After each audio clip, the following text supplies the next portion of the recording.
এক এক করে ৩ বছরে পা দিতে যাচ্ছে ইউক্রেন যুদ্ধ। এরই মধ্যে রণক্ষেত্রে বিশাল একটি অংশ হারিয়েছে কিয়েভ।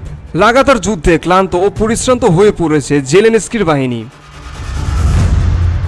যদিও দেশটির পূর্বাঞ্চলে এখনও রুশ সেনাদের অগ্রগতি ঠেকিয়ে রাখছে ইউক্রেনের সেনারা, তবে কুরকুভ শহরের কাছে রুশ অবস্থান দ্বারা আটকা পড়েছে অনেক সেনা। অন্যদিকে আগামী মাসেই মার্কিন প্রেসিডেন্ট হিসেবে যুদ্ধবিরোধী ট্রাম্পের ক্ষমতা গ্রহণ কিয়েভের সামরিক সহায়তাকে আরও সংকুচিত করার আশঙ্কা করা হচ্ছে। এমন পরিস্থিতিতে প্রশ্ন উঠেছে, আরও 1 বছর যুদ্ধ চালিয়ে যেতে পারবে কি ইউক্রেন? রুশ সামরিক অভিযানের পর ইউক্রেনের সামরিক বাহিনীতে যোগ দেওয়া 31 বছরের কমান্ডার সুরাত ভয়েস অব আমেরিকাকে জানান, যখন যুদ্ধ শুরু হয় তখন তিনি মনে করেছিলেন এটি 3 বছর চলতে পারে, কিন্তু এখন মনে হচ্ছে এই যুদ্ধ 10 বছর পর্যন্ত লড়তে হবে। যদিও ট্রাম্পের যুদ্ধ বন্ধের ইচ্ছাকে উড়িয়ে দিচ্ছে না সুরাত, তবে একটি কার্যকর চুক্তিতে পৌঁছাতে অনেক কাঠখড় পোড়াতে হবে বলে মনে করছেন এই সেনা সদস্য।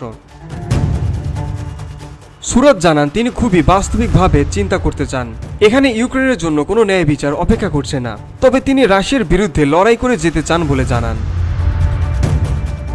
আরেক সেনা সদস্য জানান, আলোচনার মাধ্যমে কেবল যুদ্ধ সাময়িকভাবে থামতে পারে, তবে আগামী 1-2 বছর পর তা আবারও ইউক্রেনের ঘাড়ে ফিরে আসবে।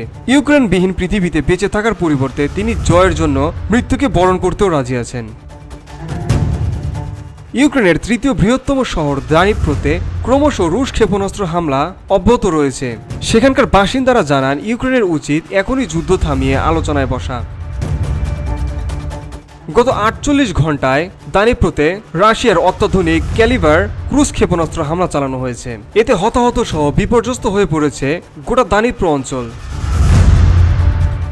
গোটা ইউক্রেনের প্রায় 30 ভাগ অঞ্চল দখল করে নিয়েছে রাশিয়া। আলোচনার ব্যাপারে বলা হচ্ছে, উভয় পক্ষের আলোচনায় ইউক্রেনের নারীদের সবচেয়ে বেশি ত্যাগ স্বীকার করতে হচ্ছে। তারা যুদ্ধে তাদের বাবা, স্বামী, ভাই ও সন্তানদের হারিয়েছে।